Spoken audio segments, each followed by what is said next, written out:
haven't met. It's not what? You know I'm not. I'm just sending these. Good evening. How is everybody? We're like 30. No one had spoken, and we were like live for 15 seconds. Good How day, are we all? everybody. Good, how are you all? How's Jake? Occupied. Let's ask Jake first. How's Jake? I'm fine, thank you. All things considered. We were talking about that, weren't we? All things I'm considered. fine. Yeah, I'm good. I'm good. So I'm bulletproof. Nothing affects me. I've cheated already because I've already seen Bryony today. We were in the gym at the same time this morning. We were. So we already had a little bit of a blether. Not allowed. So Bryony, when we had you on the show earlier in the year on our old channel. You did. Yes. And at that point, you gave me an introduction to yourself because I didn't know you from Eve. And we learned all about the 18 months prior. So your racing, your let's call it your accident. Let's call it an accident. And then your road to recovery. And you were just at the point, I think you were just about to do a 10K, or you that week you were about to do a race for the first time. Yes. And do you know what? A lot has happened since then. A lot has happened since then. So so that 10K, I can't believe it was that long ago we actually spoke. So that 10K actually went really well. I completed it in 42 minutes.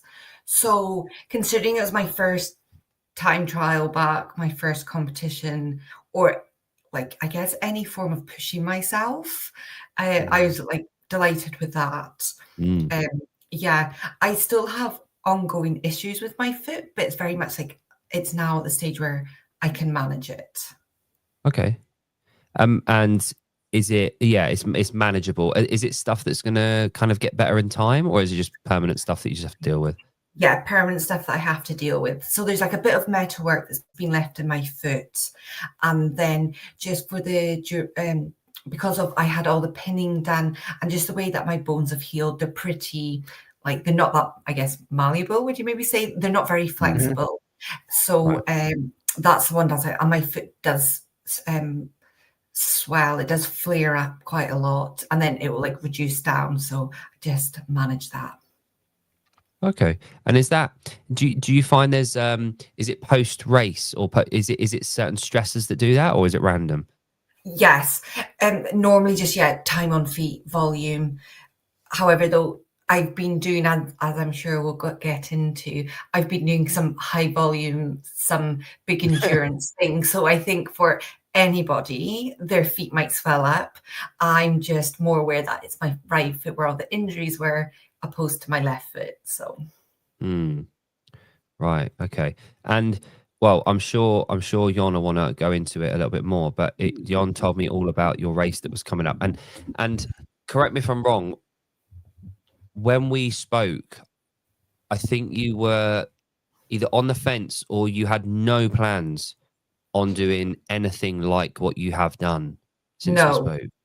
Absolutely. So that's right. So on the 1st of April, I got the 25 screws, 4 metal plates removed, and I was told I would never run again. So I had no idea how capable or what I would be able to do.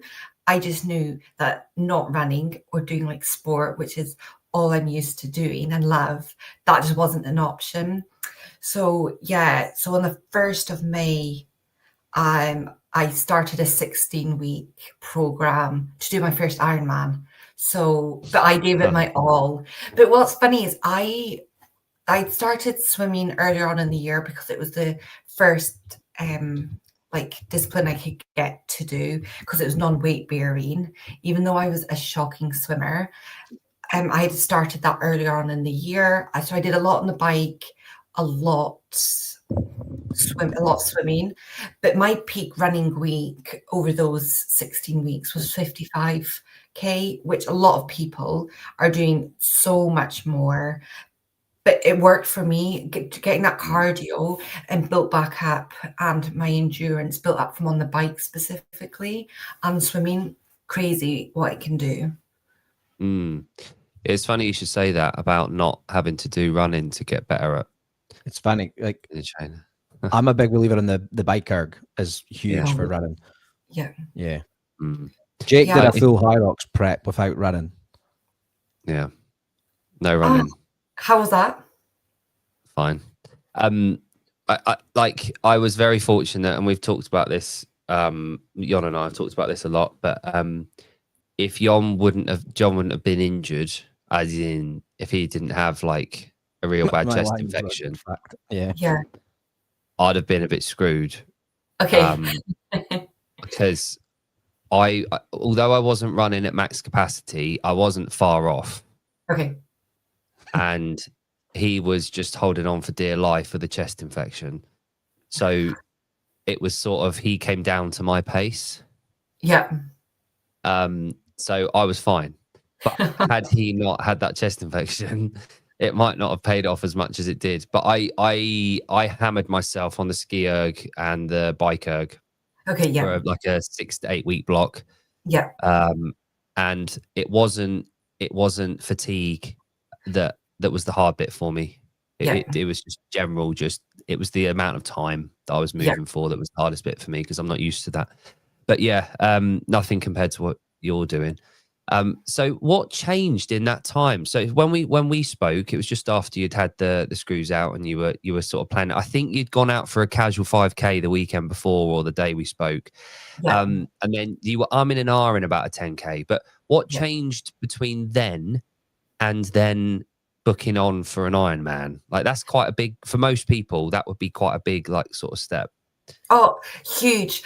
I guess I'm very stubborn, and I had to have something, a goal in my mind. I was like, I feel I've wasted a year. I know it wasn't wasted, but it felt like I'd wasted a year. I felt like I was never going to get back to where I was. So I had this strange like thought in my head that I will do that. If I can do that, then there might be a chance I can get back to being normal, to how I was.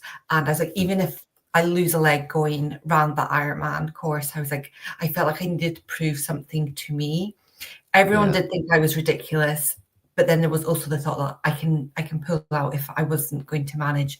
I knew I'd be fine swimming and biking. It literally all just came down to running, whether my foot would withhold that volume. But I think definitely I built up my volume over that 16 weeks gradually. And as I say, peak week was 55 kilometers, which really isn't that much when you think about it. So I did do that. But then don't get me wrong, after the Ironman, I did have to take like 2 weeks off because of this like the swelling and the impact it had on my foot. So yeah, I didn't go fully unscathed, but it was afterwards, so I was fine. Yeah, worth it. Yeah, definitely worth it. Yeah, good to hear. See, so leading up, yes, sorry, see, leading up to the Ironman, did you do your back? Because you did your own backyard ultra. Was that after? That was, or was that before? Yeah, that was before. So I actually then had, so a lot of it had actually happened, I guess, then since we last spoke. I entered Goldspeed Backyard Ultra, which was in November. So I was like, I've never done the format before. I wanted to see how it would feel doing that. So I kind of arranged my own mini backyard ultra. I just did like 5 loops, I think it was. So yeah, 6.7K on the hour, every hour. I just did it during the day. And I said, if anyone wants to join, come along. So yeah, I had some friends, like I ran some with my mom and did that. But that was primarily because I just wanted to get the feeling of like having a break for 10, 15 minutes before running again and doing that. But yeah, that was very much for the backyard ultra that I had planned actually this month. Before then, I ended up going to Texas. Yeah. So it's the Survive the Night. I don't even know if Jake even knows what the Survive the Night is. I don't even know if Jake's watched the Surrender documentary that I sent him months ago yet. Look at him smiling. He hasn't watched it. That's a no. Jake didn't even know what the High Rock stations were when we got to High Rocks. He was asking me for race format. He was asking what happens when we do this. What, like, literally, we're in the warm up area. I'm 180 BPMs, my chest infection, and he's asking me questions about how do we switch the bags? What do we do with this? What weight's the kettlebells? Honestly, he didn't have a fucking clue like what was going on. Yeah, You did it though. where he was as prepared for the High Rocks as we usually are for the podcast. But yeah, so the Survivor Night, Jake's a 50-mile race. I didn't quite understand it either. I thought it was just like a timed thing and you just had to go on the hour. I thought it was kind of like the Go One More until the week of, and then I read about it and I went and watched last year's videos. So it's a 50-mile race on, it's Nick Bear's BPN ranch, isn't it? Yes, that's right. Yeah. Aye. So it's a 50-mile race, Jake, and it's basically just, well, it's a race. And what's the documentary called? Surrender? Surrender's the Go One More, yeah. Right, okay. So we had Kendall on, who came, let's say he came joint. He was the joint winner of this year's. Yeah. And it was called off due to the weather. So the Survive the Night is, you'll see it when you watch the documentary. It's very good. Okay. Survive the Night. So Survive the Night is what Bryony has just gone over to Austin, Texas. And that was a ballot entry. Yeah. Did you enter that thinking like, oh, there's no chance I'm even going to get into this? 100%. Yeah, you never think you're going to get into something like that. And I don't even know when I did enter it, but I found out I got into the ballot. So 200 people are selected. It'll be roughly like 100 girls, 100 boys, and from like all around the world. I got balloted and I found out like 2 days after I had just completed my Ironman. And again, I was like, I cannot give up this opportunity. And at that time, I was literally hobbling around because my foot had swollen so much. But I was like, I've got to do it. I did not know how I was going to do it because anyone who's done an Ironman knows how expensive it is. And I had 9 weeks notice to go to Texas and do a 50-miler through the night. Yeah, the first I'd even heard, I've obviously known about the Go One More, but I didn't know about the Survive the Night. And then I just seen it like it seemed like everyone in Inverness was applying for it. Yes, 100%. I just seen everyone sharing it on their stories, like people that I've never even seen. Like I didn't even think they were that into running, and they're like, "Oh well, like we'll try it." And I just seen loads of people sharing it, and I was like, "What the fuck's this?" And then I looked up, and I was like, "Oh, that's cool." I was like, "There's no chance I'm like entering that." And then obviously you got the ballot. What was it? What was the process from obviously getting the email to say that you've been accepted to then obviously going over there? Yeah. So do you know, quite a lot of it was a bit like mysterious. So the information we got was the location, the time, obviously the dates, and also they were really strict on you were only allowed 2 support members. It wasn't like an event that the public could come and watch. So it was very it's like a close branch, isn't it? Yeah. So it was like very personal. So, but yeah, as I say, like the information we got throughout was quite little. So arriving on the day was when I guess it all came to fruition. And we arrived, funny enough, and the weather in Austin had been beautiful. And then the evening we arrived to run, it was like torrential rain. And it was so cold. And I'm like, it's just like being at Scotland. So it suited well. But people arrived with like massage beds, their tents, their gazebos, and like almost like full-blown tuck shops. They had so much, but I would have had to have bought all that there. So I just arrived basically myself with a bag which had like my food and like liquids in it. Who did you travel with? I went with Callum. So the both of us went out. So I did have like one support crew. So yeah, he was good on that side of things. And so like my bag was just like out in the rain and I was just going for it. I really want to get top 5, but I also knew the competition that was there. And like I had just flown over and it took us so long to get there because of all the travel delays and all the cancelled flights. So it was a bit of it wasn't like the smoothest journey over. So I was like, I'm just going to have fun. No one knew who I was. Still, obviously, lots of people have no idea who I am. But so I was like totally under the radar, which was actually really nice. Yeah. Yeah, I was going to say, because you had, well, we're obviously skipping quite ahead. You had like Sydney Park Yeah. to race against, and she's like, I don't know if I follow her on Instagram. She's like what runs like 100-mile weeks, like Yeah, ultra 100, runner, like yeah, it says 100 to 120 miles a week. And she says she runs. And then there was like some of obviously the BPN athletes were racing.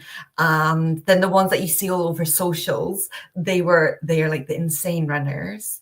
And then, but there were a lot of people just thought it was just like an influencers event, but it really wasn't. And when you were there, it actually didn't feel like that at all. Obviously there were camera crew and things like that, but it didn't feel, it just felt like a normal running race, I guess you'd say.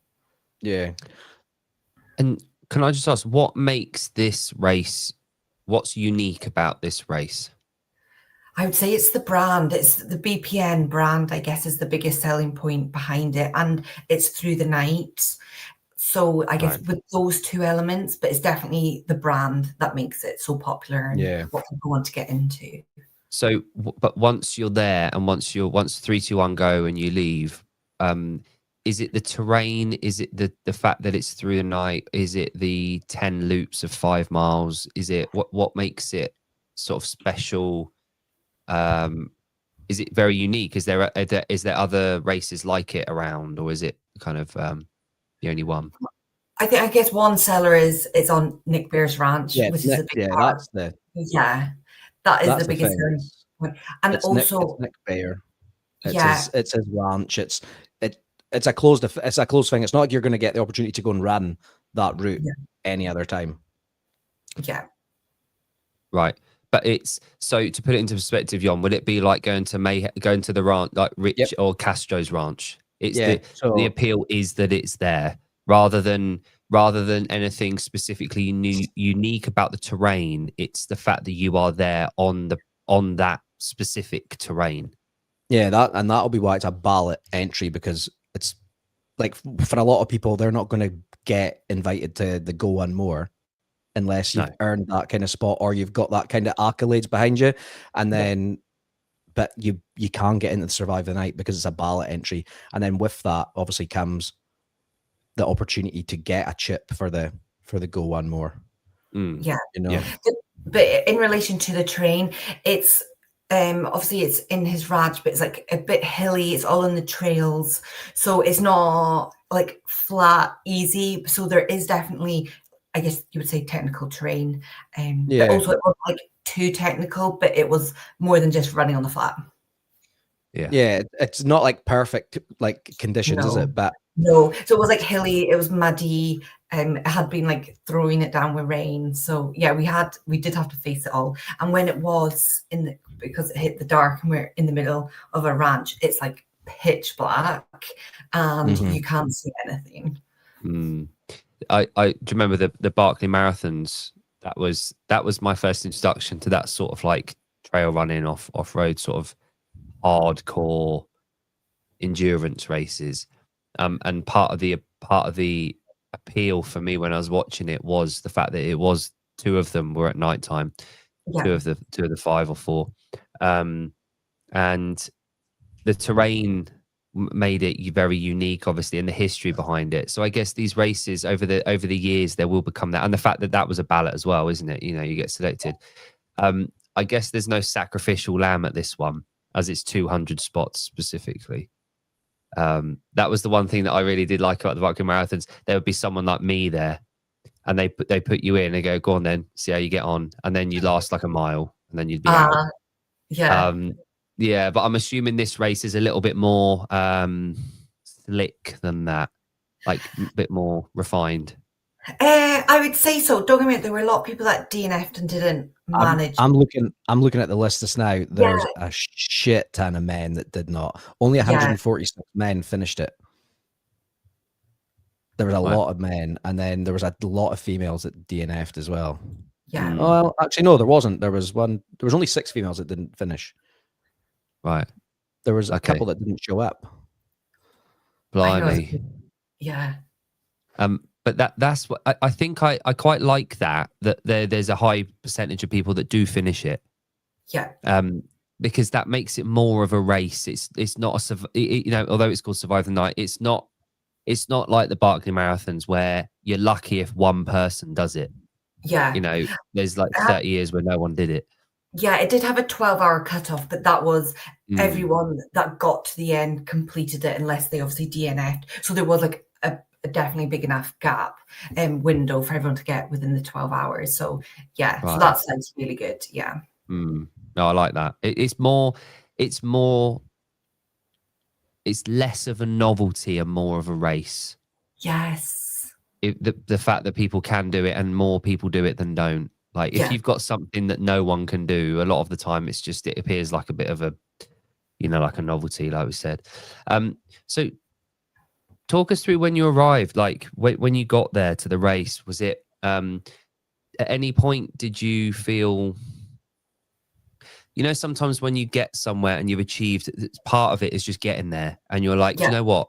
Anything I do now is a massive bonus. And I can imagine for someone like you that's been through everything that you have to then get through the ballot, to then get there. Was there that sense of I've arrived, I've done what I needed to do to get here? Well, I'm really competitive. So I knew mentally, unless something happened in the accident, I'd be able to finish it without a shadow of a doubt. Because I knew mentally it would pull me through.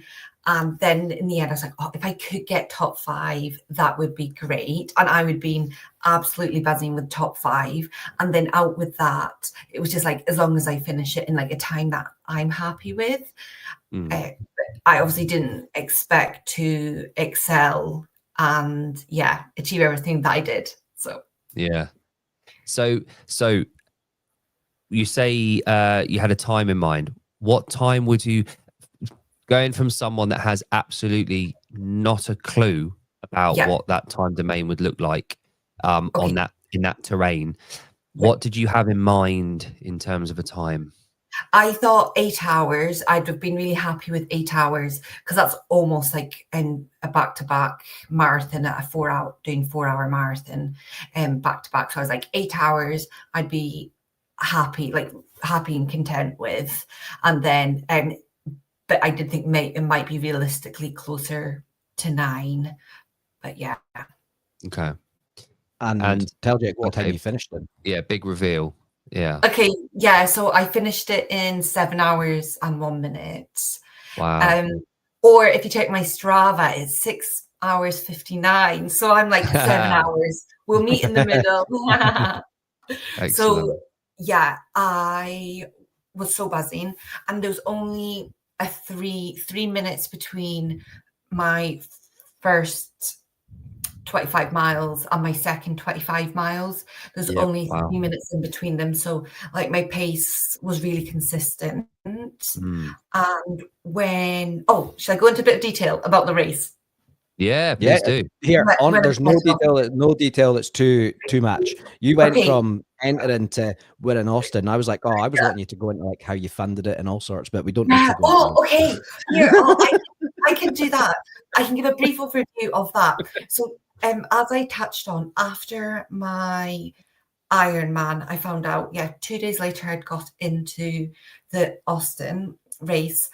And then I was like, I literally have no money left because of my Ironman. And so I actually started, and I've never done anything like this before. And I was actually so embarrassed to do it. But everyone was like, just start a fundraiser, a GoFundMe, that sort of thing.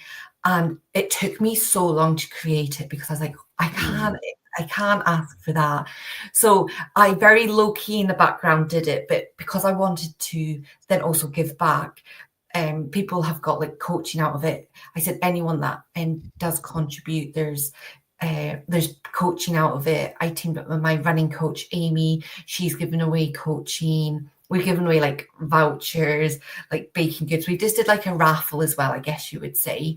Did that. And then, not just pay for me to go and do this thing. 100%. Yeah. Exactly. So it was kind of a raffle as well, a prize draw.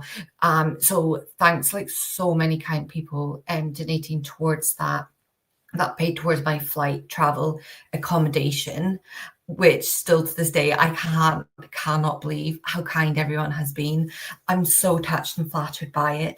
And everyone believed in me so much more than I guess I believe in myself, which is so nice.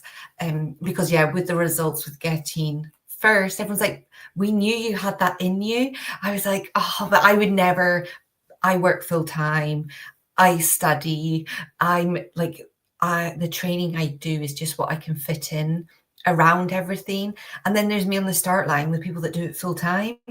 So yeah. So when I so arriving in Austin, to be fair, if anyone's not been, it's beautiful. Obviously the weather's gorgeous, and just getting there. Well, when we went to fly out from Inverness, our flight was delayed 3 hours. Then our flight was cancelled. And then it was rescheduled the next day, which meant then we would have missed our connecting flight to Austin. So we had to go back home and then rebook a different flight to a different airport. I was going to say you had to go back home. I remember seeing that on your story. Yes, so we had to go back home. It was like 11 p.m. We had to get back up at 5 a.m. to then get to the airport for a different flight to a different airport and get a taxi across London to Heathrow. And literally the only reason we made the connecting flight was because nothing went wrong that morning. But we were cut down. It was like such a fine line. We had like 2-minute leeway between everything. But anyway, I got onto the flight, and yeah, everything Austin, to be fair, the days running up to it, all perfect. I managed to sleep. I had no issues sleeping. So the jet lag, I just went straight into the routine of going over there. And then, yeah, so arrived on the Thursday. The race was Saturday evening. And yeah, as I say, the weather had been beautiful every day until race day. And yeah, it was pretty gross, but it was fine. It was quite homely. Then so starting the race, so setting off, I was kind of just naturally closer to the front, but not necessarily deliberately, but a lot of people held back because they didn't want to be at the front. And starting off, as you expected, like some people went off fast. And I always had in my mind, I wanted to be with the front pack, but I wasn't quite sure like where I would fit. So Did you, when you were there before the race started, did you recognize people that were there? Did you go and speak to anyone? Did you almost like kind of discuss with anyone like what kind of pace you were going to be running, or like, oh, well, we can run together, or is it you were just like, not a single person. I recognized a lot of people. So like Luke Hopkins was there, all like the BPN, so many BPN athletes, I should say, like Amanda and all the ones that I see on like YouTube and Instagram, and I'm like, oh my goodness. But yeah, beforehand, I was just in the zone, and I think kind of everyone was. I'm used to training by myself, so training with people, like running around, I wasn't phased by that. When I did start off, the first maybe 2 loops, kind of chit-chatting to the odd person, but on the whole, I wasn't really speaking to anybody. I was dialed in. Although I say that, every single person I passed, I'm surprised I had a voice at the end of it. And I should say, like, I passed everyone. But anyway, I passed a few people. Everyone I passed, I was like, well done, keep going. And then one person was like, good on you, lad. And they were like, oh, you're not a guy. So starting off, I remember particularly there was one girl who set off super fast, and I knew I wanted to keep maybe around a 5-minute per kilometer pace, especially for my first lap, just so I didn't go out too hot. And so the very first girl, she went off really hot. So I thought either she's gone out too hot and we've still got 50 miles to go, or she is so many levels above me in her fitness. That's her pace. That's her pace, and I would not be able to keep up with that. That wasn't Sydney Park, was it? No. I can't even remember where she did come at the end, but it was the girl that went off hot and then there was second and third place, and Sydney was one of those. The second and third place kind of altered the whole way for the first, like 10 miles. And yeah, Sydney Jill was in that. Dens. And then that could have been. It was a girl, she'd just done like a few weeks prior a 250 marathon. So she was like amazing. And I just stuck behind them in fourth, with second and third place always like within my vision. And so that was, yeah, for about 2-3 laps. So about 15, yeah, so that would have been like 15 miles. I was in like fourth the whole way round, hit roughly the 5th lap. And I was told, they were like, oh, you're now in second. And it was actually Callum that told me I was then in second spot, because he had the tracker, but they're also updating the board live. And I just remember being so annoyed at him for giving me like fake news. I'm like, why would he get my hopes up like that? And he's like, look at the board. So I obviously did, but then the whole time I'm still like, this can't be true. It's too early on. Like, this is just like good luck for a loop or two. And then by the time I hit 5th loop, I was in the lead. And just every 5 miles, when you got back round to the start and I was given an update on my time ahead, it was absolutely insane. It was worked out. I was by loop 6, I think I was 2 minutes ahead. Then it was like 12, 15, but I finished 32 minutes. If you have the results there, I think I finished. I do. I'm looking at them. Yeah. Yeah, I finished. Your average mile pace was an 8:25 over the whole race. Second places was 9:04. So you were running like a 5:17 kilometer. Yeah, like average the whole over 50 time. miles. Yeah, and what was like different for me is It's quite high rocks pace. it's like the hilly terrain. But I also really kept an eye, because I think you can easily like back off your pace without even realizing. So I was really conscious of my pace, not wanting to drop down 2 minutes. Drop it. Yeah, not drop down too many minutes, I should say. But on loop 8, like the first 5 loops, I can't believe how okay I felt. I was on like a high, everything just clicked, just everything.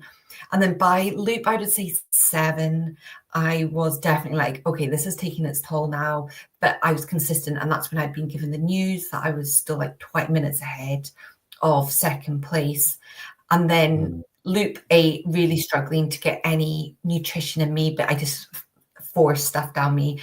Loop 9, I actually had to stop to be sick 3 times, which I've actually never done before. But so here, I've also never ran 50 miles. I was going to say, have you ever ran that distance before? No.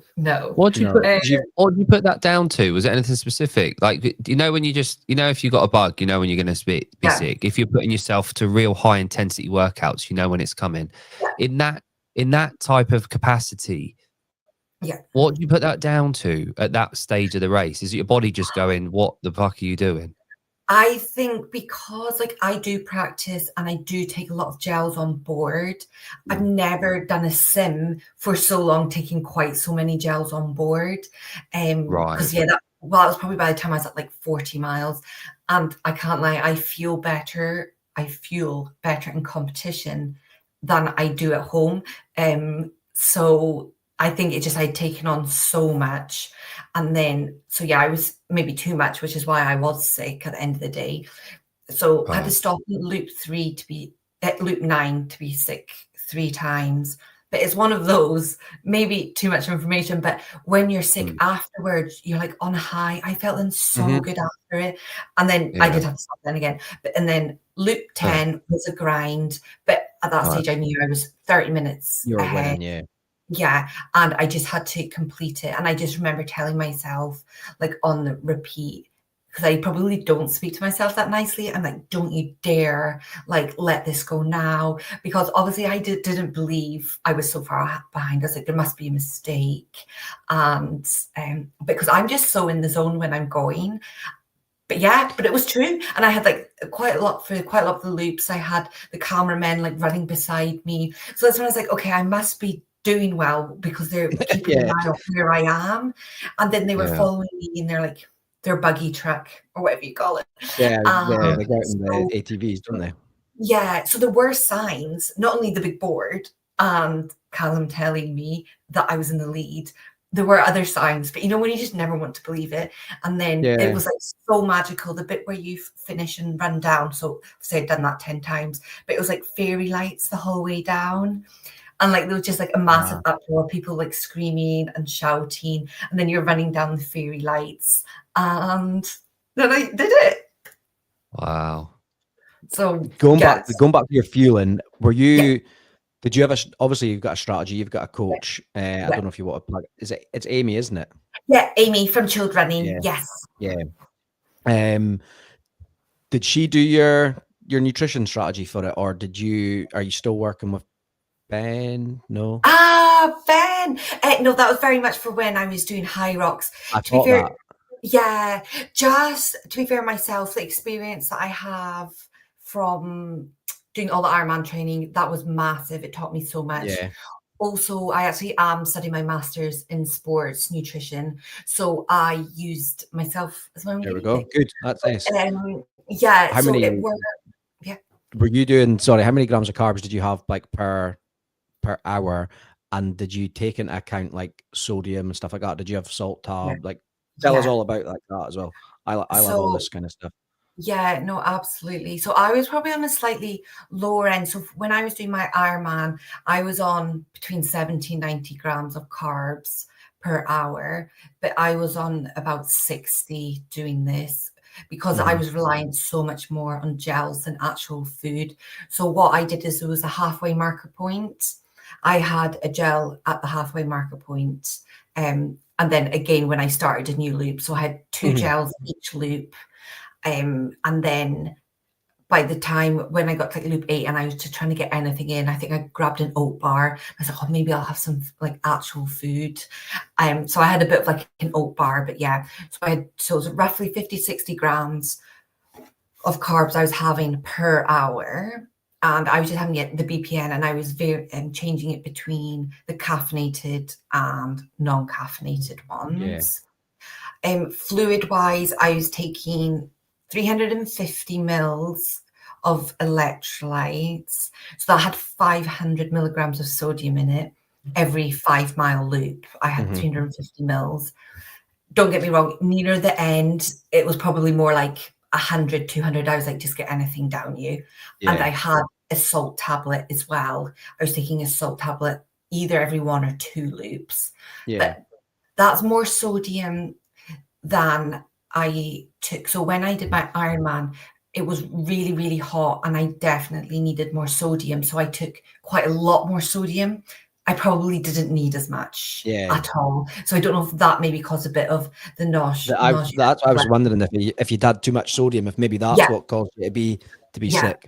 Yeah, because in the Ironman, I was definitely like, I 100% needed more sodium, and like I had, like, you know, when like the salt showing on your running or your clothes or whatever, so the salt had definitely come through. So I'd lost a lot of salt in my Ironman, so I probably overcompensated.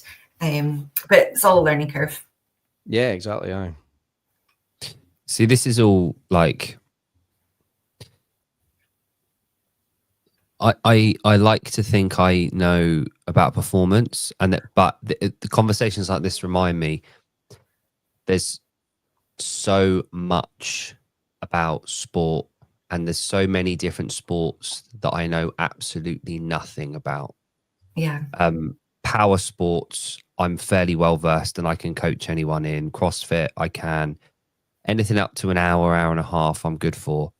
But as soon as you start having to take on nutrition during a race, thinking about long term, that kind of thing, I'm tapping out in terms of knowledge. Yeah. I haven't got the foggiest. And like Jon brought out some gel packs halfway through the high rocks and was like, "Do you want one?" I was like, "I'll be honest, I've never had one before. I don't know what to do with it." So the judge helped me crack it open.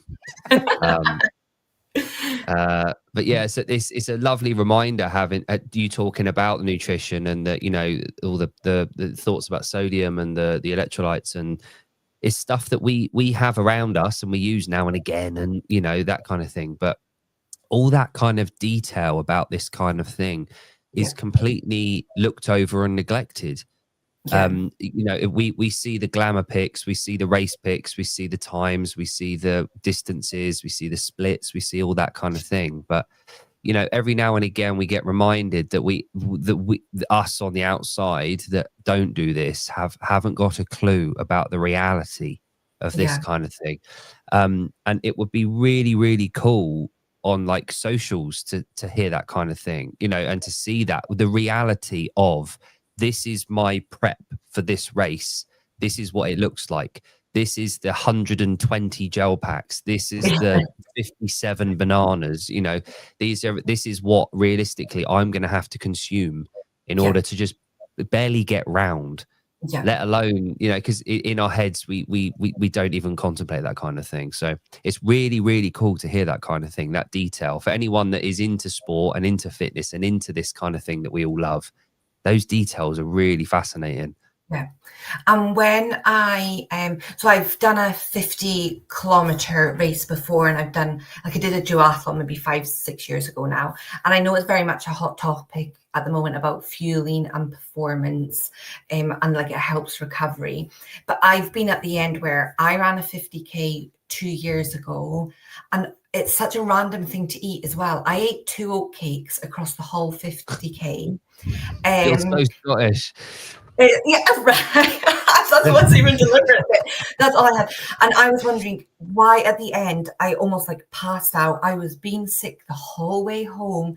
When I got home, I literally slept for like 14 hours. There was nothing in me. I used to get more niggles all the time, but I was so much like, this is such a perfect way to burn so many calories and lose people a bit don't of weight. realize, like they're getting injured because they're not eating enough. Even like the difference for myself in the last like year and a half, 2 years has been insane. I did a duathlon. It's like a cross-country duathlon, so running on the hills and mountain biking, and I had half a banana.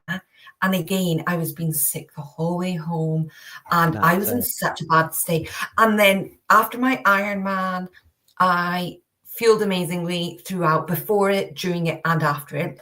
The next day, complete sightseeing tour of Copenhagen, did like over 20,000 steps. I was feeling so good, like brand new. And it was the same again. Don't get me wrong. After the 50 miler, I have now lost 2 toenails, but that's all part of the parcel. But I felt so good. I didn't sleep like a single second after the race. I finished at 1 in the morning. And no, I finished at 2 in the morning. I finished at 1 in the morning, but by the time we left and got back home, it probably would have been about 4 o'clock. And I had consumed so much caffeine, and just the adrenaline after the interviews, the photos, like not believing I had just won. Oh, I think that week, and then as well with flying home and everything, I probably slept like 12 hours the whole week. Yeah. You sound like him. I was going to say, that's like me. Oh no. See, I'm a good sleeper. I like a good 7 hours a night. Yeah. See, I know you said, sorry, Jake, I know that you said that you lost toenails. Did you change your shoes at all during the race? No. And people like asked me about my shoes before. So someone here at CrossFit. Oh yeah. Oh, what did they ask? Oh, shoe choice. And people have been so surprised at the shoes I ran in, and I should put a caveat that I had to choose these shoes because of my foot. So since I've had all this, since all the surgery and the work I've had, I really need like a good foamy shoe to help reduce the impact. So I ran in my Nike Zoomfly 5s. So really are a road/track shoe. Yeah. They're not grippy, but also I'm very much of the thought that the shoes really, they're not going to make or break you. Like there's going to obviously be some advantage if I had more of a grippy shoe, but there wasn't going to be 33 minutes difference, which have made me come second place just because of a pair of shoes. So yeah, I ran a pair Nike Zoomfly 5s and didn't change once.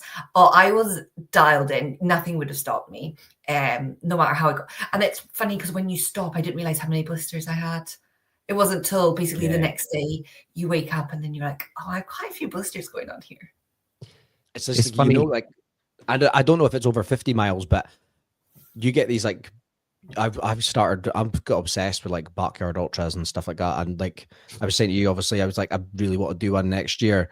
And I've been watching tons of I've been honestly like, that's all my YouTube algorithm is now is just sending me just different documentaries on like the Moab and like Cadona Yes, 250 love and all all that kind them. of stuff.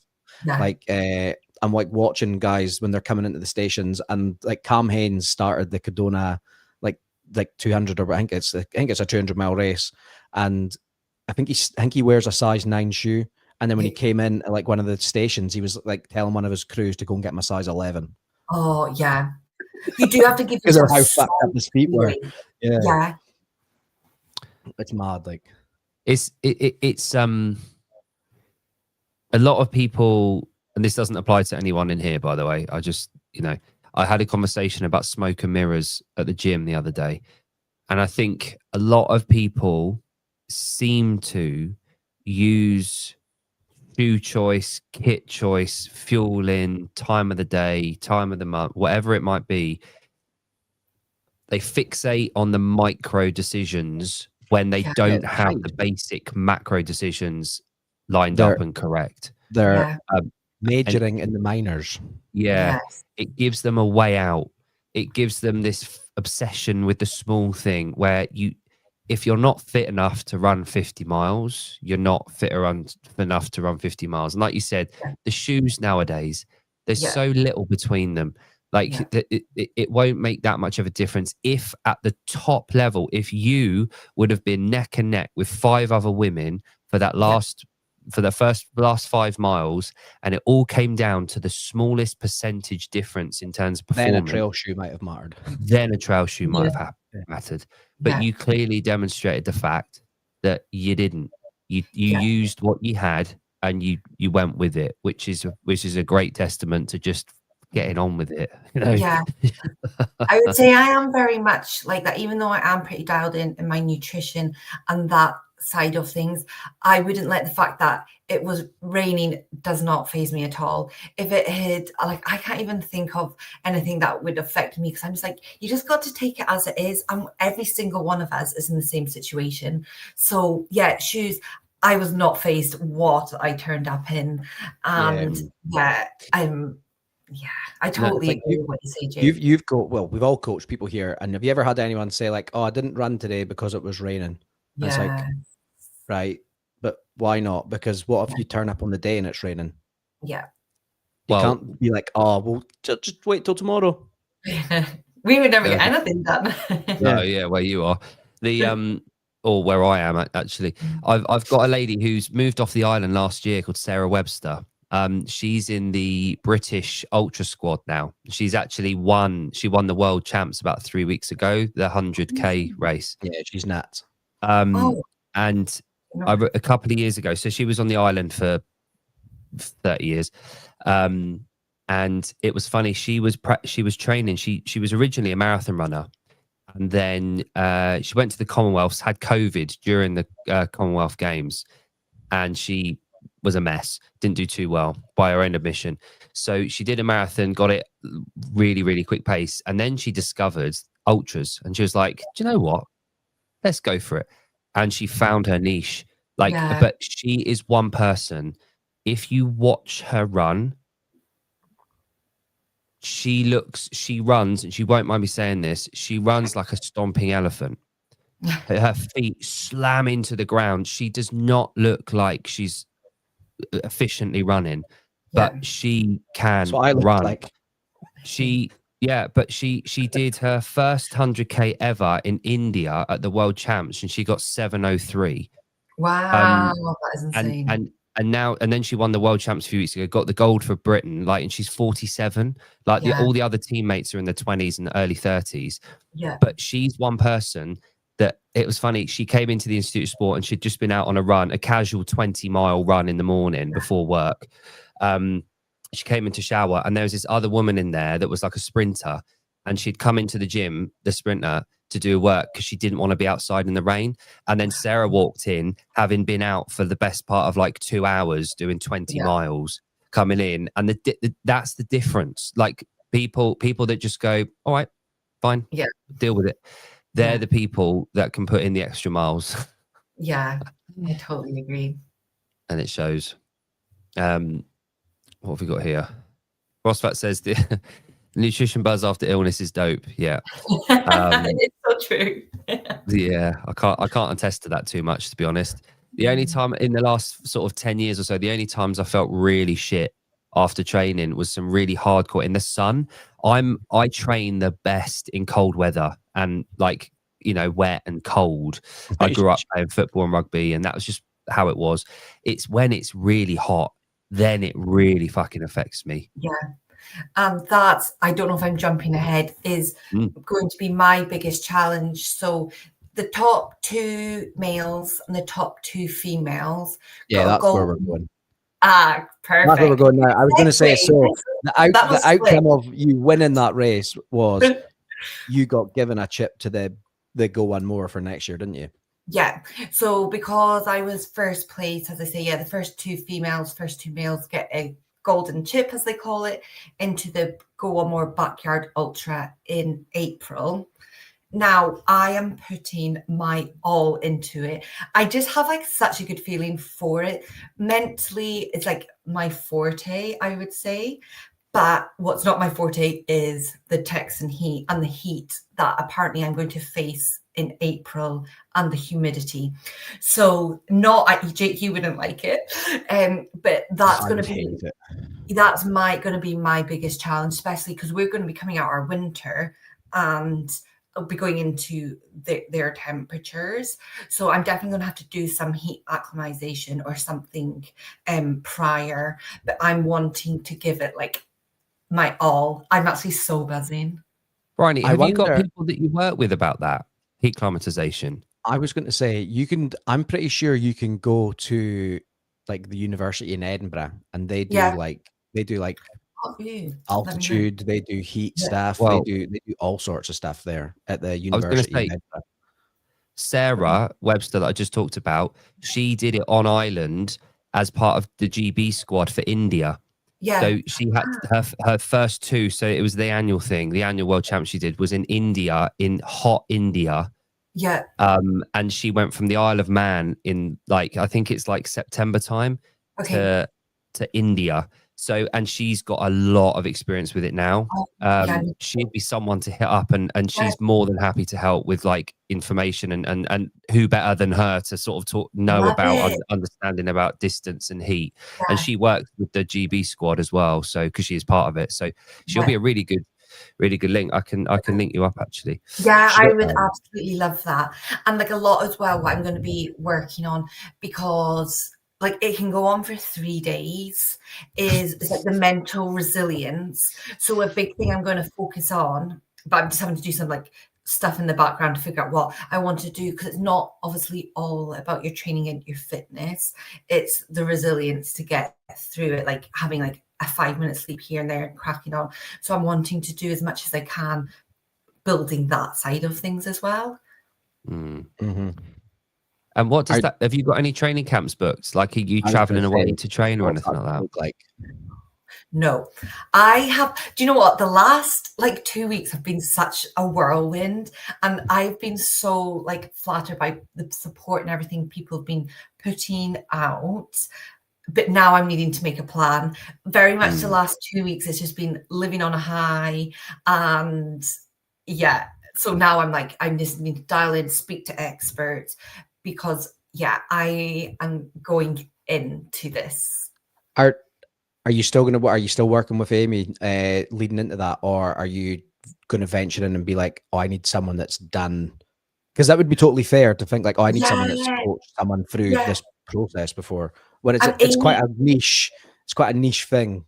Yeah, and do you know what? Amy says exactly that. We're actually catching up next week, because I haven't run in a week now. I've taken a full week off, so we're actually catching up next week to discuss. Like, Amy is great, and actually her partner, his like forte, his favorite race is a 50. Is it 50K or 50 miles? That's like his thing. So they do definitely have the experience. Yeah.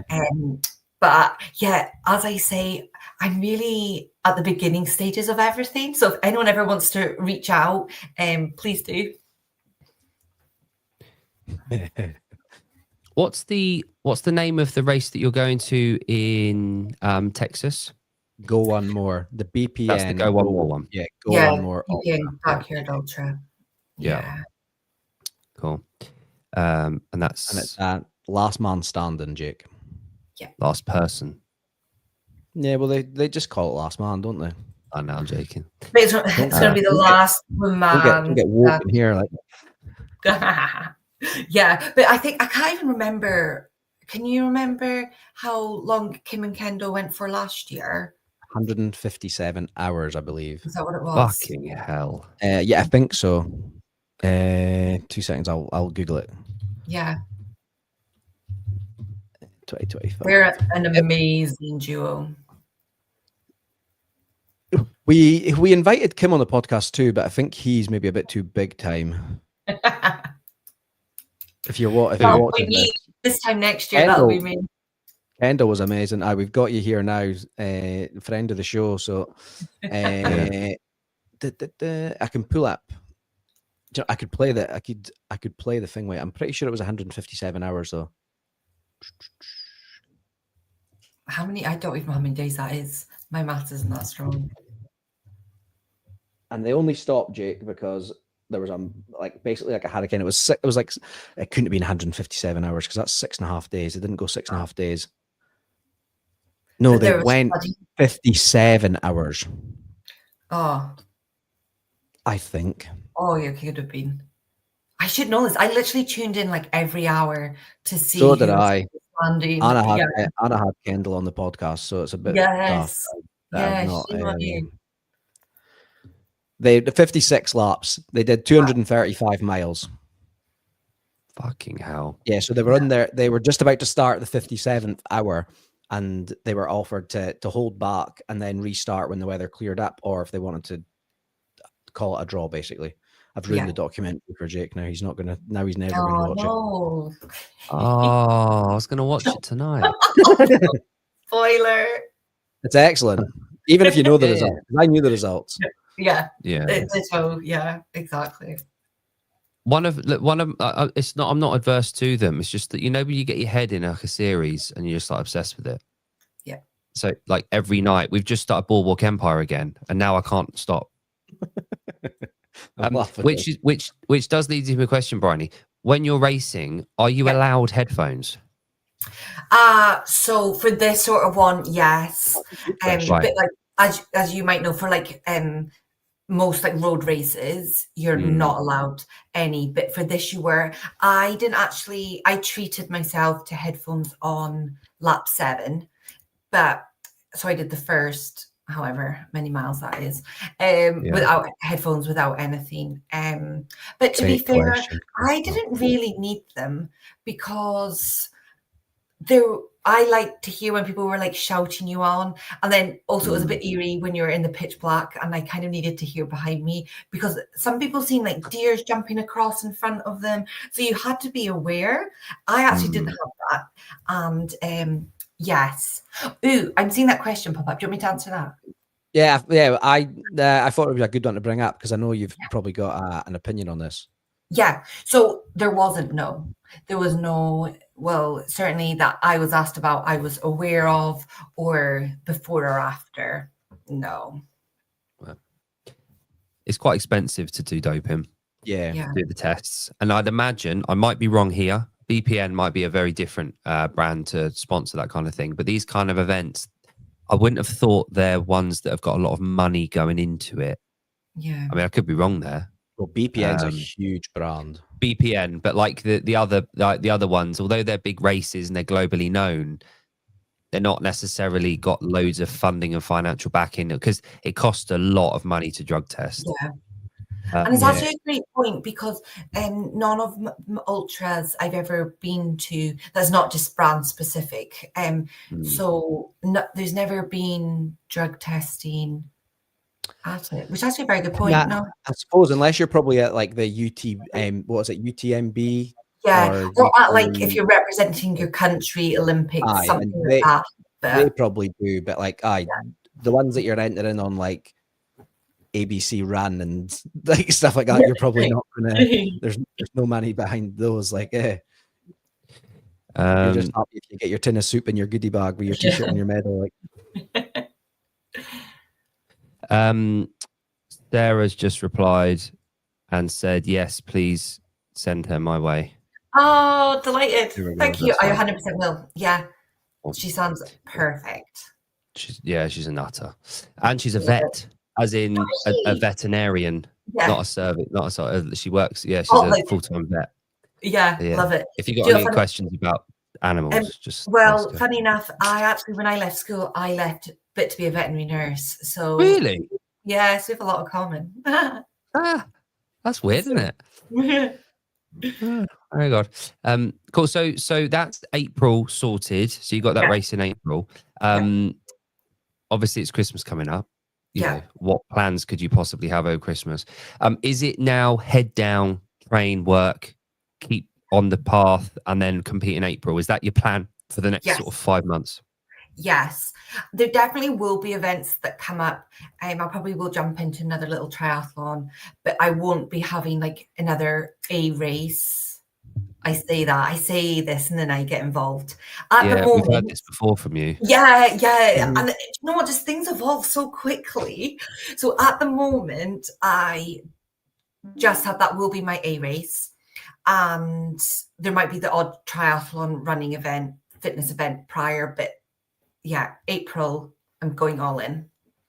Brilliant. Good stuff. And then obviously that's the big one. Any longer term plans? Any reprisal of your High Rocks career on the horizon? And I want to know. Yeah, and so many people ask me about my High Rocks. Unfortunately, the one thing that does stop me after all the surgeries and the issues with my foot is for lunging.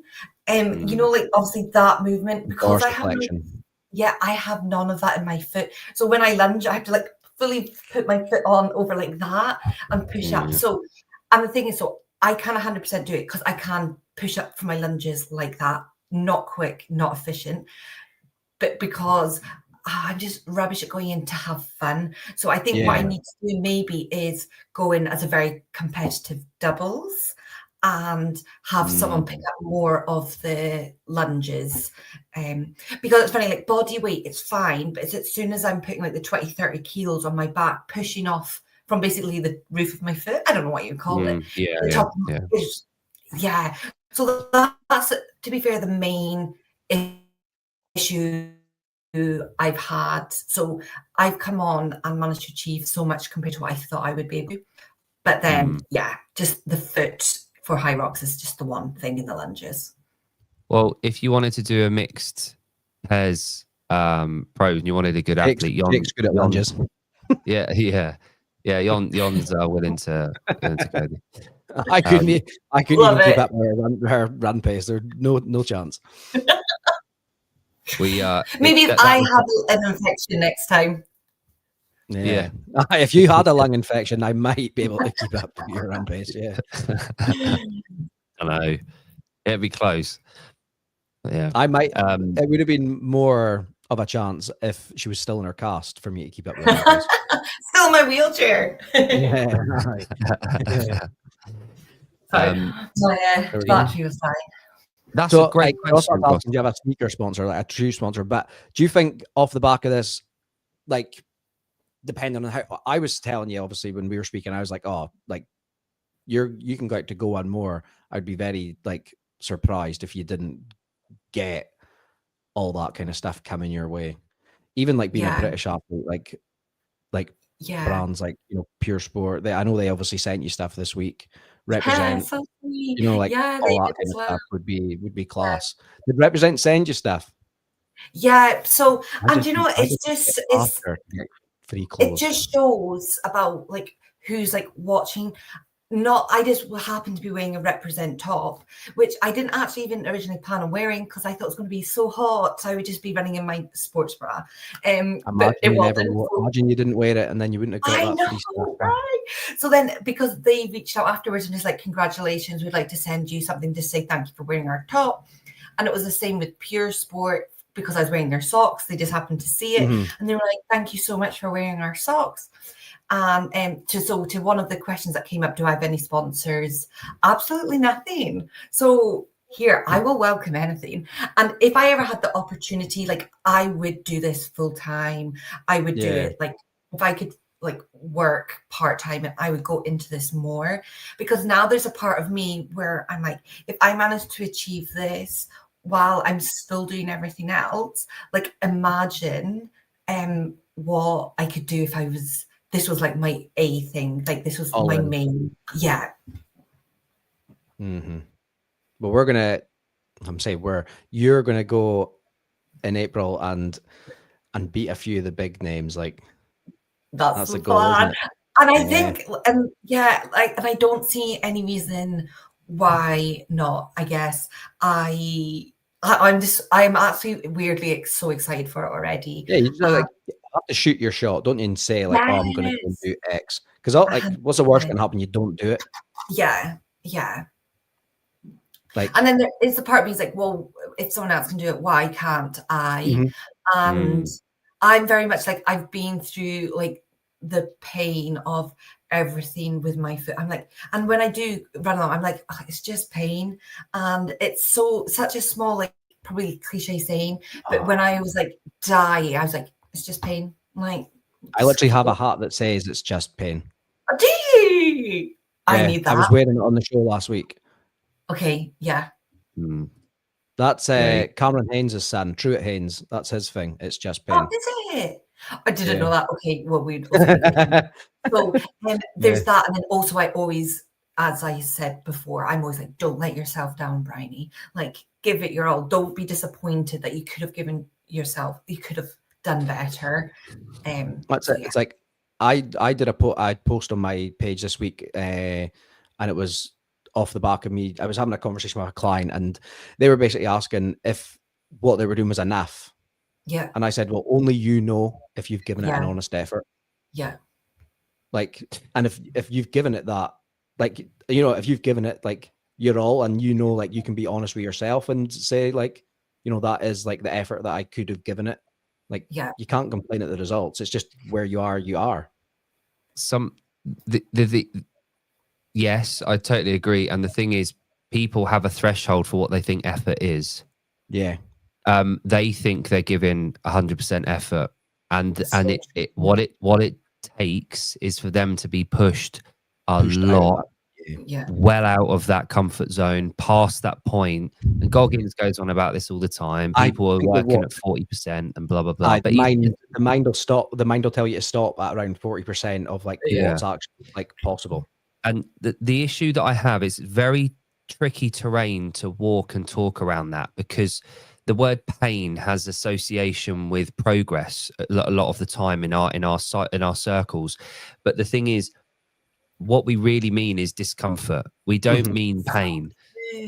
You know, we want to get really fucking uncomfortable every day. You should be doing something every day that makes you really uncomfortable and pushes your threshold, because that is the only way that you can then retrospectively look back and say, I've done worse than, I've pushed harder than this. I've gone harder than this. I've been through worse than this. And that is why adversity breeds champions. You have to have had that. And if you're not going through it through life, you need to push through it yourself, which is why gyms, which is why sport, which is why endurance, which is why any of these capacities that we put ourselves through, and which is why there's a mutual respect as you get older, that you understand that people like yourself, like John, kind of like me, that in our circle, you understand in their own way, they are putting themselves through severe adversity so that in the future they can push through and say, I've had worse than this, and they can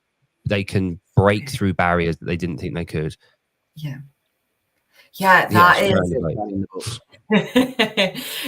is that's a really good way of putting it. No, I really like that. And then but I should say that because it's not always, I should put in a caveat, always about pushing yourself, because you can go too far. And that's one thing I had to work with Amy. I'm more inclined to go too far and over and above. And she had to work on reining me in, because I'm like, I don't think it is enough. And she's like, Bryony, it is really enough. And things like that. So it's hard, because there's us saying that, but you can go too far. It's acclimatization. It's like ex-military or ex-athletes when they retire, or like F1 drivers. There's a really famous story Damon Hill said, I think, on a 20-year-old episode of Top Gear. Like, he lived adrenaline up here, dopamine up here from that buzz. And in everyday life now, he feels numb. He feels slow. He has to give himself these tasks every day that scare him to get that buzz. And he gave an example of, like, if he's going on holiday and check-in desk closes at the airport at midday and it's an hour's drive, he'll leave at 11:15, knowing damn well he's probably going to miss his flight. So he has to get that buzz. And that seems fucking stupid. Yeah, exactly. But it's destructive. But he was an F1 driver. Like, and the thing is, if you're ex-military and then you come back, you've gone from quite literally one of the worst states a human can be in, war. You then come back to reality, and then you're like, this is boring. Like, and so that's why ex-military are always, you know, the people that in the gyms that go to breaking point every time, because their threshold for discomfort and pain is through the roof. Well, and why do you think so many addicts are ultra fucking runners? Exactly. They've been to some very, very dark places. Yeah. And the issue with that is that they have to have someone reining it in, saying it's not a standard for every session that you have to break yourself. You know, some sessions you need to go at zone 2. And the question that we always get, and our friend Heidi, who's currently actually doing a High Rocks right now, was just finished it. She's one person, and there's a million other people that we've heard this from, is, but if I'm doing zone 2 when I'm running, I have to walk. And it's like, well, yeah, you walk then. You're walking. Like, it's one of those things. And people find it really, really hard to get to gauge that this is the effort we require. You don't have to go balls out every session. And in CrossFit gyms, it's where the programming is really fucking important to keep people reined in, and skill development. And for your kind of training, I guess that's hard because you equate volume and intensity with success. Yeah. But I think people would be surprised at how many of my runs. Now, I don't know the mile pace, but I ran so much of my runs between a 6 to 6.5 minute per kilometer pace. I know some of it's on the hills, but for me to then do that whole running, I think it was actually an average of 5:14 minute per kilometer pace over that 50 miles. You just got to trust all the other side of what the work you do, because don't get me wrong, even I go into it and be like, I never really ran faster than a 6 minute kilometer pace.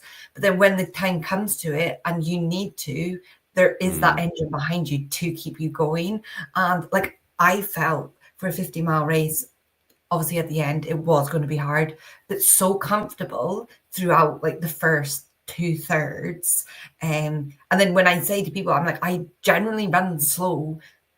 For me, obviously, it's some people 6.5 minutes might be their speedy time, but just for me, 6.5 minutes is like quite a slow pace. So yeah, like you don't have to go as hard as. But your aerobic pace is meant to be slow. Exactly. Like, yeah. But again, there's a difference between training and competing. Yeah, and so true. You know, and weightlifters, powerlifters, they never hit 1 RMs or 1 rep maxes other than once or twice a year. Like, and they do a fair load of reps throughout the year, you know. So it's the same principle, and people slip into this idea that they must be hitting 1 rep maxes, or they must be hitting their quickest mile, or, you know, every day of the week whenever they go out. Because, you know, pain, yay, we're double R'd and we're you know, we're special people, we're David Goggins types. It's like, no, but, you know, you watch Goggins when he's running, he's not fucking running fast. He's just moving. Yeah. So, you know, it is one of those, but that's smart training. And that is why the value of a coach, having a coach, is so damn important. And the best coaches have coaches. Yeah. And don't forget actually being coachable though. Yeah. Yeah. Oh yeah. Like, like anyone can have a coach, but actually like being coachable, like listening to them. Yeah. So like you could have hired Amy, she could have told you you're doing too much, and you could have just been like, okay, cool, no bother. You could have just did what she told you, but then added a heap of junk into it. Yeah. And then she was really good at keeping me. She was really good at keeping me accountable. So for my complete rest days, like I would still go swimming or I'd still go biking. And like literally she'd be like, did you not see my note on that? And she'd like call me out on it. And then I was so mortified. I was like, oh, I'm so sorry. I debated pulling that comment up or not. It made me laugh. And then I was like, will I pull it up or won't I pull it up? Hello, Jeffrey. Yeah, I did like message 2 clients this week that left notes on their Strava basically saying that they had shin splints, but they didn't tell me that. Oh, yeah. And then they ran today and I messaged them saying, here, I read in your Strava you've had shin splints. Why are you out running today? I was like, well, I'm going to swap everything for the bike. And they're like, no, don't. It's not too bad. I'm like, yeah, it's not too bad right now. Yeah. But we're thinking longevity. Yeah, 100%. Yeah. Yeah. Yeah. Whereas I've got a client last 2 weeks, I'm training her for an Ironman in July. Her knee's a bit funny, and she said, "Can you adapt my training sessions for the next 2 weeks to accommodate a bad knee?" So she came to me and said, "Can you do it?" So yeah, that's good. Good on her. Good on her. It's nice. It's nice when you have that kind of client that you work with. I shared CrossFit. I know you don't have Instagram, or you pretend you don't have Instagram. I shared sitting on this in my stories last week about rotating your shoes. To basically, Well, they'll be the wrong way around then, won't they?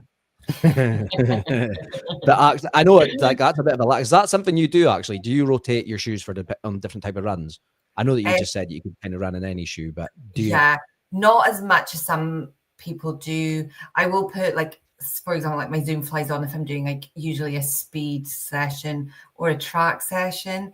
I don't have many pairs of shoes, and then I have I can't even remember what they are. Maybe a New Balance I use for my slow runs and on the trails. But yeah, I don't have that many pairs of shoes. I also don't worry about it that much. There you go. I'm not specific. If someone asks me what are the drop in my shoes or anything like that, I don't know anything like that. No, I'm not like as a heavier runner. Yeah, lighter now, but when I started, I was like, I needed to have something that was going to take impact, and then I needed to have this and like bits like that. Whereas now I'm just kind of like I can throw on just whatever shoes I have now. I do have a lot of shoes.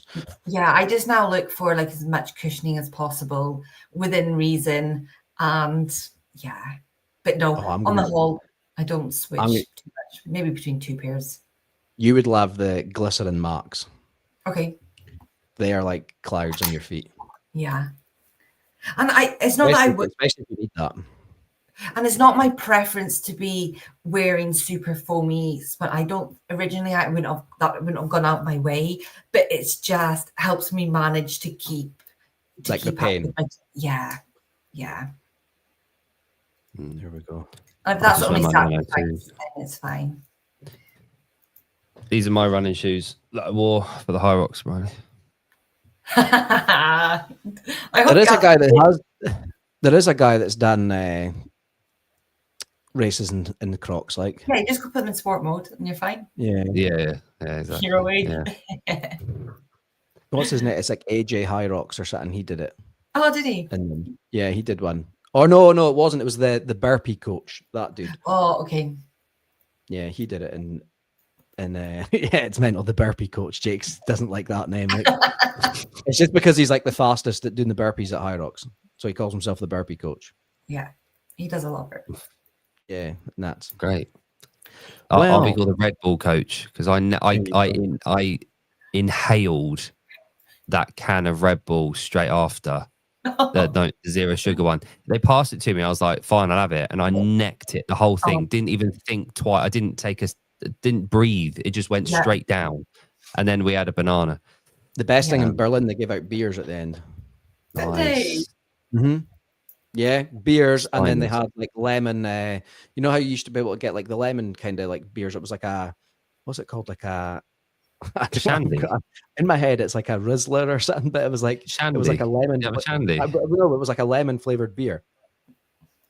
Oh, like Fruity or something. No, that's strawberry. Oh, don't know. Yeah. Foster's did one, didn't they? Yep. It was a Radler. That's what it was called. Radler. Yeah. A Radler. It was a lemon beer. Yeah. It had ice buckets at the end with beers in them. Nice. Good. Anyway, Bryony, we won't keep you any longer. Thank you very much for coming on. We will share all your socials on our story again. We will. Yeah, that's it. Thank you. We will get you back on leading up to Go One More. Jake will have watched the previous documentary before then, so he'll know what you're going into doing. It depends when you're coming back on. Yeah. Well, so it's been roughly, what, 6 months, is it, since I was last on? It's mental what can happen in 6 months. We've only started the podcast about 7 months ago. Yeah. Wow. So April. Yes. Still sitting so in the the next same time place. we speak, it'll be posted maybe. Yeah. If we can have a post race podcast, that'd be cool. The pressure's on now, you see, because I already know that they're doing like more of like, I would be like watched, I guess you would say more. Yeah. So now I can't go under the radar. That would be No, the you plan. can't. So Do you know what you're wearing yet? You have to beat Lucy Davis. Do you know what you're wearing yet? No, but funny enough, I will actually have to really concentrate on like ones that's going to protect me from the sun. Like, you get those like long sleeve tops that are like UV protective kind of thing. Yeah. And I think there's going to be a lot more like and different strategy that's going to have to go in it to keep me as cool and to keep me going as long as possible. So are you gonna wear one of those graphite headbands that keep your head cool? Oh my god, all the Red Bull athletes are wearing those at the moment. So maybe I should do. There's a guy just around the corner from me that I see him running in it, and I asked him, I was like, how'd you find that? He says, I fucking love it. Steve sells some. No, Jake, it's a headband, and it's actually got like a big graphite cooling system graphite on it. So you pour water on it, and then it keeps your head cool. Just wear a sponge. I'll show Jake this, and Jake's not gonna like it. But one of the guys that lives around the corner from me, he wears one, and he says it's fucking brilliant. Yeah. Good. All right. Well, that's fine. Yeah. Cool. There we go. CrossFit. Go on those special BPN apps. Yeah. We're coming for Lucy. We like Lucy, but I know it's such a shame she wasn't able to be there for the 50 miler, but I'll see her at the backyard. So yeah. Yeah. It's a shame that you couldn't beat it at the 50 miler. I'll say it. Yeah. Let's go with that.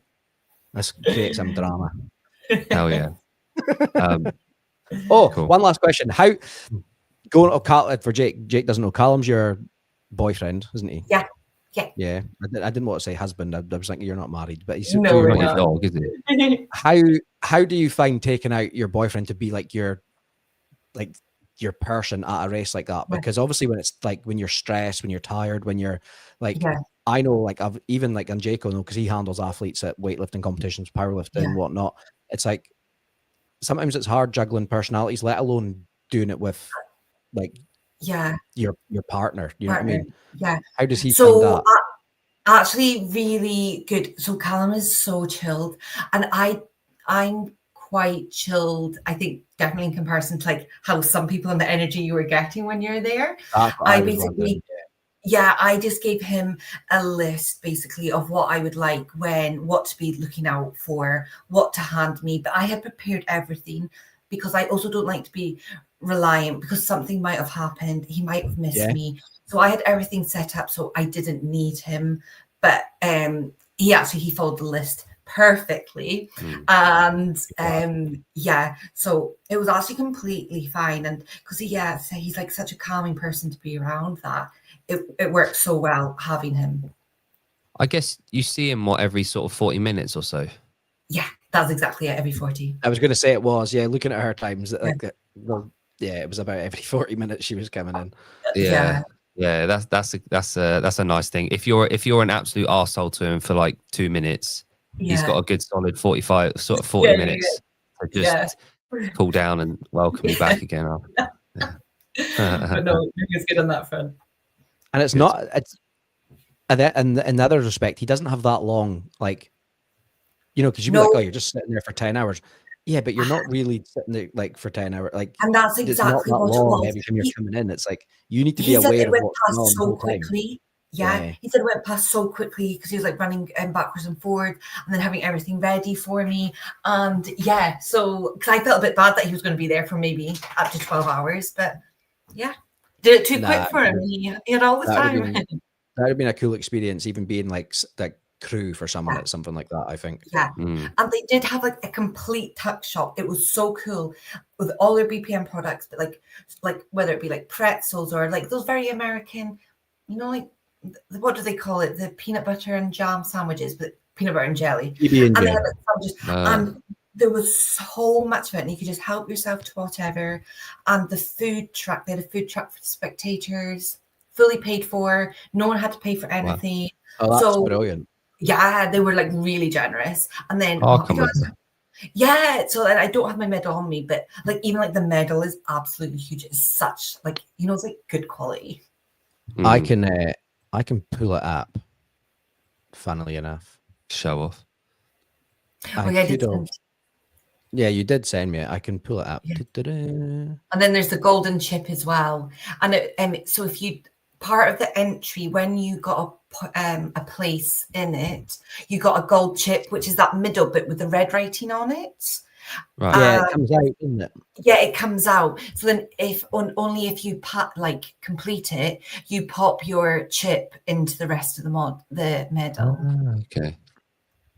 Nice. That's cool. And then there's your golden chip for the go one more. Yes. Ooh. So Jake, basically the go one more, when you ring the bell to like basically say you're out, don't you? Yeah. Right. And then you put your chip in the jar. So whoever wins takes home everybody else's souls. Right. That's your soul that's in that chip. Cool. That's good. That's nice to do, isn't it? There's not a cash prize for it, is there? No, everyone was asking me, did you win any money? No, just the pride. For the pride. Yeah, that's what it is. It's basically just like the status, isn't it? Yeah. Yeah. Awesome. Money would be pretty good after traveling that far, though, wouldn't it? Yeah. It'd be really, and it'll really help me if when I go back out in April. That would have been beneficial. So I'm gonna have to start saving all over again. Pringles. There we go. But that's the thing though. With this and that opportunities, then it can it can present other opportunities. It's what it can lead to. Fingers crossed. Yeah.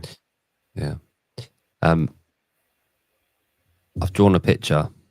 I was literally about to say, have you drawn a picture? Because I was watching you and you were like looking down a lot, and I wondered if you were.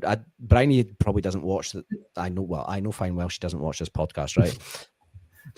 We've drawn. we've been known to draw some pictures on here. Okay, let's see it. What would you like to see? Who is that? Would you like some custard cream? I thought it was gonna like an image of me. I thought you were gonna like do something like that. Can I be honest? It started off as you, and it went really wrong. Where? What part started off as me? The slick back band, is it? The slick back. It was the top of the head, and then it all went wrong. So I thought, well, I'll just make it. Dude. I'll take it. Yeah. Cool. Right. I drew a really silly when we were at Rogue in a hotel, and then hid it inside my Bible to then bring. I drew it on the Thursday night after we'd been drinking at the VIP thing, and then I was going to bring it on Saturday to give to Facundo, and I forgot that it was inside my Bible. And when I came back on the Saturday night, the cleaner had left it on top of my Bible. It was a fucking. It was a horrible drawing. It's not the normal drawing. We're not pulling it back up. It's been pulled up. No, we won't pull it up. But yeah, I was a bit mortified the next day when I seen the cleaners. Oh well. Yeah. Right. Yeah. Oh well. Thank you very much for coming on. No, thank you so much. It's been great Good luck. chatting. Thank you. I'll no doubt see you around anyway. Yeah, see you in the gym probably tomorrow or something. Yeah, no doubt. Thank you so much. Thank you very much. Thank you, Bryony. Cheers. Thank you very much. Bye. Bye. Oh, what a lovely lass. You got your extra large t-shirt on. Fucking hell, they're mental. How tight those t-shirts are there. I should pull up that picture. I sent it. I actually sent it to Afina the other day. Yeah. Did you? Saying that, yeah. It was after I did like a talk, and you can pull it up if you want. It's fine. It's not. Yeah. I could put it on my computer. But I looked. Do you know what? I probably have it. I looked It's like one I'd of my been stuffed favourite. in a sausage skin. It was great. How long ago was that? 2 seconds, I'll get it. I was when you said the draw, and I was like, oh fuck, what have you drawn? There it is. Fucking, Hang have on. you got it? Yeah, Can I'll you airdrop it. Though? I'm not on Wi-Fi. Hang on. I've got it here. It's all right. I've got it.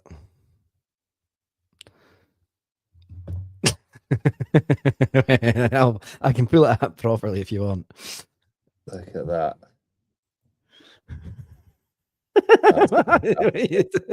The look at my face.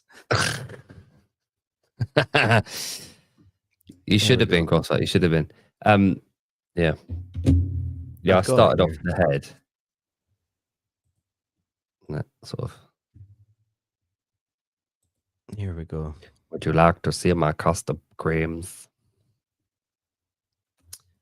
There we go. There he is. Look at that. So that was the t-shirt that we were given to wear, and I was like, I'm not wearing the fucking skin tight t-shirt the whole weekend. Like, I'm like, fuck.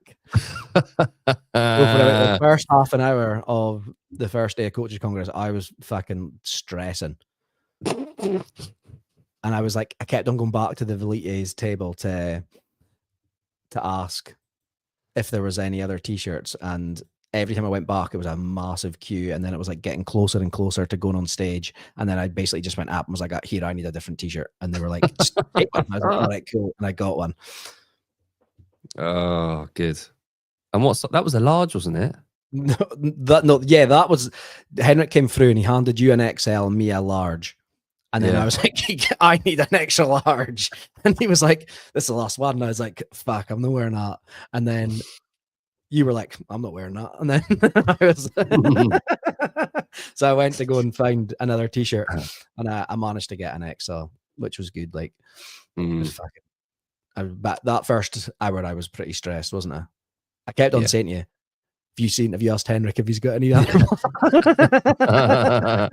I actually told Henrik, just hold fire for a little bit. Yeah. Just hide the t-shirt from him. Yeah, I kept on going back and forth. Yeah. Looks like a Zara shirt, doesn't it? Oh. It is very, very tight. Like, but I do like the one I've got now. I like it. Yeah. It's nice. They're good. They're Belites. And we met they had their store. I know, yeah. Henrik was at it. It looked well. Yeah. Yeah, it looks awesome. We met the Velites owner at Coaches Congress too. Remember his name? Matthias. That's him. Because he said he would come on. Yeah. He was supposed to come on Base. The other show. Yeah. Didn't quite happen. Yep. We have some quality shows for you coming up. Well, we don't. We've got some quality guests coming up. Whether there'll be quality shows remains to be seen. Yeah, we'll see. We'll see how much we prepare. We have. Let's go on, and then we'll get off. We're not going to stay on for too long. Excuse me. We have Inga daughter. She's such a cool cat, isn't she? Yep, Inga's fucking cool as fuck. Inga's daughter. I like the way she just sort of floats. Very humble. Doesn't make a noise, and she's like always there. She's a mum, she's a coach, and she's just there, and you're aware of it. A games athlete. Yeah, and then in the comments there, you've got Manon said that she actually got into CrossFit. She messaged the page saying like, no way, like I actually got into CrossFit after watching her. And that's who our next guest is after Inga is. I love the fact that we've got Manon and we are able to use corn effectively. Yeah. And it was an appropriate use. Yeah. She will be She's interesting awesome. to come on because she said that she really struggles to understand British accents. Yeah, we'll just keep, I'll speak very clearly and concisely. But her English is better than my French.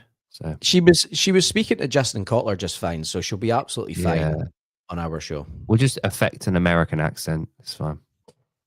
What's happening in our algorithm Hello. today? Is this our There's- feed, by the way? Yeah. Whatever you do, Yeah.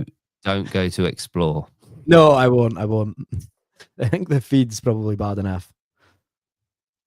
My algorithm's gone nuts this week. There's Miss Claire. Proper nuts. Oh, there he is.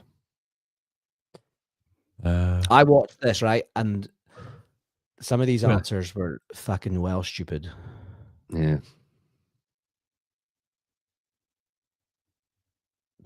That guy wanted 30 muscle ups in the middle of a high rocks. Rubbish. It doesn't need to change. It's fine as it is. It's a totally different This guy thing. says we don't have a squat movement, so he wanted to put thrusters in. There's 100 wall balls.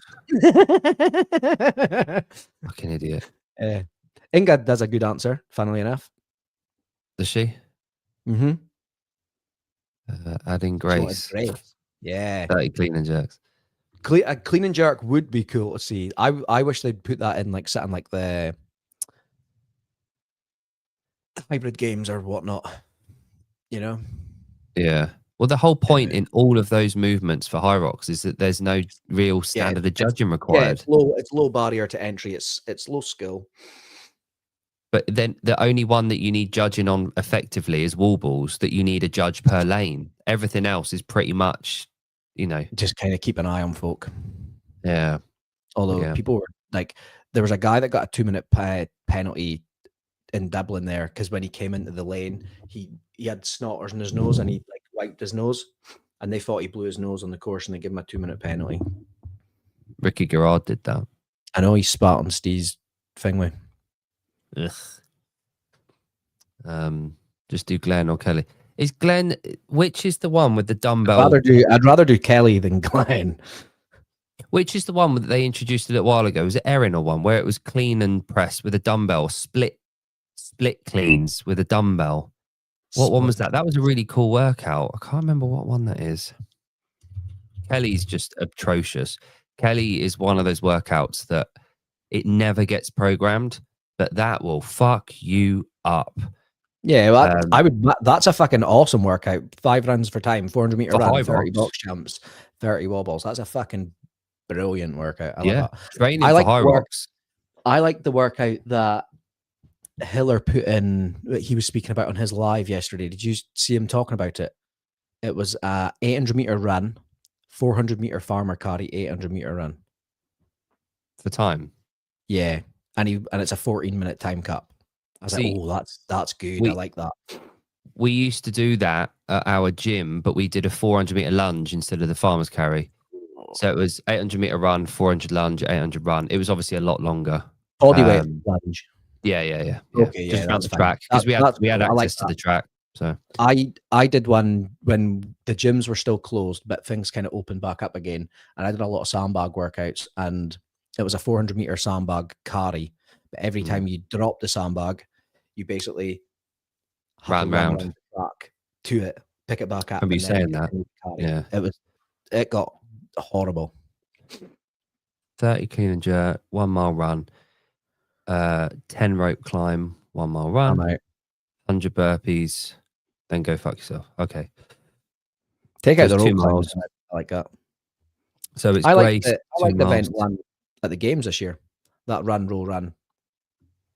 Yeah. That was, but we did the half version, like Tyler and all that. Oh yeah, I did it. Yeah, I remember that. Yeah.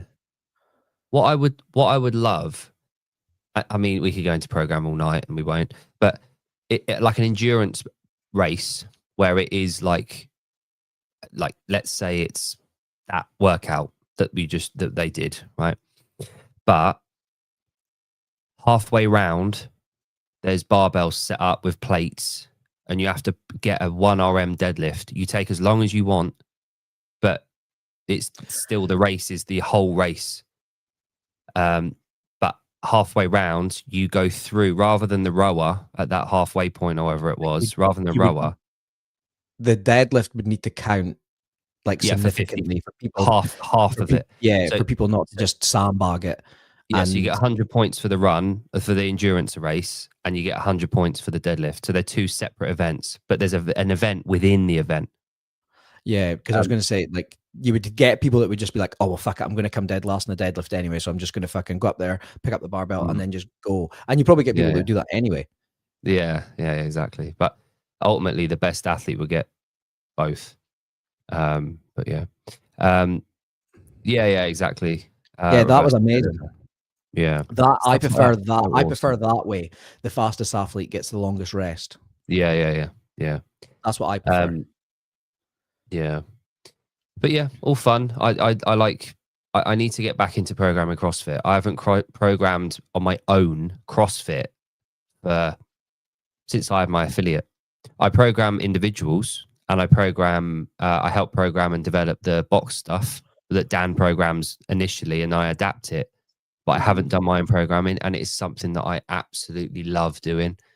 Oh, shall we see if Heidi's raced yet? Oh yeah. I can pull it up. I think she was. What time do you go? Give us some results. I read that. That's what made me think of it. Oi, bitch. Here we go. Chicago. Is that today? No, it's 2024. Yeah. Nah, she hasn't raced yet. All right. I suppose you should say, yeah. Sam Johnson break his leg, then won the deadlift. Her fastest is 125. Cool.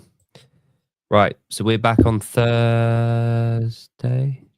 No, not this week. We are back on Sunday with Inga, and then the 27th with Manon. Cool. Lovely. Yeah. All right. Well, thanks for your time. I appreciate you. Oh, wait.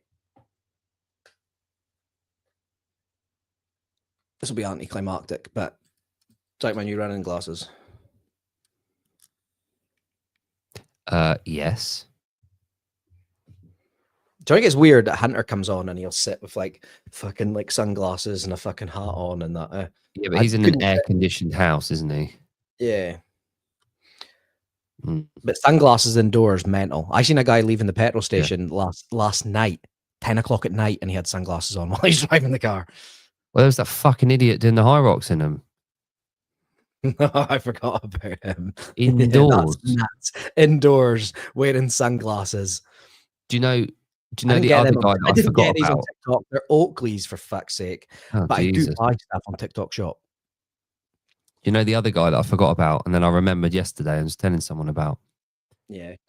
That guy, you know, when we got there and we were watching the ski erg, and that guy was with his missus, and he was absolutely pounding the ski erg. His missus. Yeah. But he was only getting like a 149 split or something, but he was hammering it, and he looked fucked when he came off. Oh, his like strokes per minute would have been about 49. Yeah. And he was getting like 149, 150 split time. And his missus comes on and she's hitting like 155 at like 30 strokes a minute. And then he was messed up. Oh, he was like, have you ever seen a dog that's overheated and it's like stumbling about?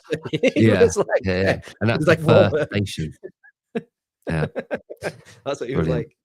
Yeah. Right. Oh, well, right. Thanks for tuning in, guys. Thanks, everyone. Go and give Bryony's page a follow. Yes, please do. She will, like, it's Coach Bryony on Instagram. She will do well at the Go One More. I guarantee. She's got no option. She has to. Like, to be told you're not going to run again, to then win that 50-mile race, do the Ironman. I fucking love TikTok. Don't worry. Me. Oh no, I'll not. Oh, what you bringing up?